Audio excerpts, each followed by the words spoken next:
The Traitors episode 10 starts with breakfast, and Rob and Maura are the first two in there. Maura starts talking about how she just knows Rob is a faithful, and Rob's starting to feel a little guilty fooling her. She's like his biggest cheerleader. So next, Mark and Eric walk in. And look, Eric is that guilty look on his face, I swear. Mark's worried because if Kristen's gone, because Kristen has good instincts, which I I mean she was on Eric, but I didn't see any other really great gameplay from Kristen. Tara walks in and she says that she feels guilty, and they're like, "Why do you feel guilty?" She just said she feels guilty because she keeps getting it wrong, but everybody else is. Johnny walks in and she was really worried about him being murdered last night, but he made it. So then Tara and Johnny talk about what happened last night with the Jack in the Box. So Natalie walks in and they know that it was Kristen who was murdered.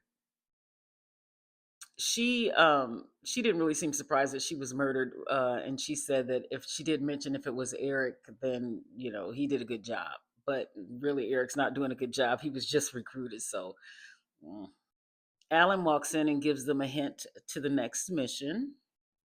Tara pulls Natalie aside and she's like, "Do you think it's Rob?" And Natalie's close with Rob, but she's kind of wondering it too now that Tara brought it up. The problem is the votes because Rob has the dagger. But and so Natalie was saying we would have to get Mark and Eric, and we all know that's not about to happen. So Mark and Rob are outside, and Mark is like, "Man, tell me you're not a traitor. You're not a traitor." And Rob says, "Yeah," but I know he was saying, "Yeah, I'm not a traitor," but I'm like, yeah, he is." But I thought that was interesting. Lord, they try to get Mara. They bring up the Rob situation to Mara, Natalie, and Tara, and we all know that's not going anywhere because um, Mara is 100% faithful to Rob. And then they were talking about Candace. They tried to bring up, well, Candace voted for him. That has to mean something. And Maura's like, "Well, no, I just think that she was trying to stay consistent." I'm like, they can forget about getting Maura. So on the car ride to the mission, Maura tells Rob and Eric that Natalie and Tara were trying to go after Rob. So, and Rob, he's just thinking this isn't going to work because Maura's up just so she's so loyal to him. So they have a mission where they have to sit on this carousel and spin it, and it spins, and then they have to get off the carousel, go find some teddy bears to rip up and get money, rush back. It's like musical chairs. Rush back to a seat, and then they take away a seat each time. So Eric and Tara are excused for medical reasons for spinning, and I'm like, why would Tara be excused? She spins for a living.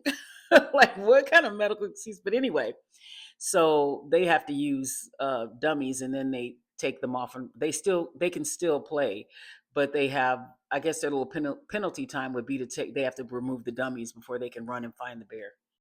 So I think it was the first round, and Rob, they didn't know they were going to remove the seats. So Rob was the last one to come back to the carousel, and there wasn't a seat for him.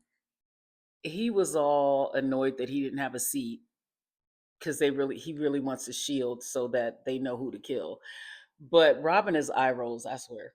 And then he went all in on Mark, like, because Rob had like 2,000 and something, and Rob only had, or not Rob, but Mark only had 750. And he was like, Rob, it was weird. Rob was like, "Why would you take a seat if you only had 750?" First of all, nobody knew the chairs were going to be removed, Rob. And he was like, "That's what I found." Rob was being a sore sport to me. Natalie thought he was acting. She thought he was overacting, but she's already suspicious of him, so everything's going to make her suspicious. I mean, he was dramatic, but he did want the shield, so I don't know if he was putting on a little extra or what. But Natalie's on to him. Look how she's looking at him like, "What the heck?" This was funny because Tara wasn't even on the carousel. And before Alan said this, I was thinking, why is Tara looking like she's dizzy? And then Alan goes, "Tara wasn't even spinning and she looks dizzy." She did. I don't know what that was about. So eventually Eric wins, so he gets the shield. So Rob's happy because the traitors have the shield. So on the car ride home, Natalie is talking with Tara and Johnny about Rob and how they need to get him out. And she's doing the math and saying they need to get who they need to get on their side, which would be Eric, Mora, and Mark. Well, Mora, you can forget it. Eric, you can forget it. Mark, maybe, but still, that's not enough because Rob has a dagger. He has 2 votes. So in the car, Tara goes, "Well, maybe we shouldn't. Maybe we should wait till after because he can't. Rob can't use the dagger tomorrow." Well, um, Natalie was like, "Well, then who would we murder tonight? I mean, one of us is probably going to die tonight." And that's kind of how they left the conversation for us. I don't know what else happened. Tara was saying that she shared Rob's name in confidence, and now Natalie is running with it. So you know, mm, Rob and Natalie are getting something to eat, and Rob knows that Natalie's kind of onto him, but he's still trying to play like he's a faithful, and Natalie's just like she just seems like a mess in this game. Well, everybody does, but I don't know. It's just funnier with Natalie. So Tara and Natalie try to get Mark, right? And he's listening. So he's not a complete lost cause. I mean, he's listening to them. So Johnny thinks, or he's trying to get Eric, he's telling Eric that he thinks it's Rob. And Eric mentions Natalie. So then Johnny's sitting with Tara and he's saying everybody's mentioning Natalie, not saying we should go with the masses, but um, her name's coming up. And Tara said, I don't think I can vote for her. In the car, she seemed genuine. And they're just trying to figure out what to do. And Tara said, I don't know, at this round table, she felt like she should just sit back and see what happens because she doesn't want to bring up Rob. And then if they're wrong, everybody's going to say, like they did Ron, everybody's going to say Tara swung it that way. So now, time for the round table. Alan comes in and he mentions the dagger. And he says, whoever, if you have the dagger, use it. Everybody knows Rob has it. So Rob says that he will use the dagger. I think they mentioned that in here. Maybe it was later. But anyway, he's using the dagger. Tara starts off and she's like saying, I want to be a really good faithful. And so Natalie thinks she's going to bring up Rob, and she's like, okay, yeah, yeah. Natalie was with it. Okay, she's ready to go. But then Tara kind of backpedals and says, I'm not sure. And Natalie's looking at her like, what?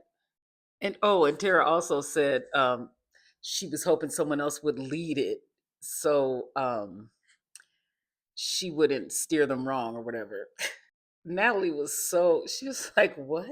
So Rob starts with Natalie and he says, I've noted I've never been suspicious of you, but I've noticed a shift in you.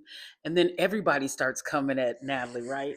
Mora says, you say you haven't been more, or something about you haven't been murdered. Why haven't you been murdered? You must be a faithful, and there's a traitor that's looking out for you. They all say that. And Mora was like, I mean, we've all had people that we've lost and that's looking out.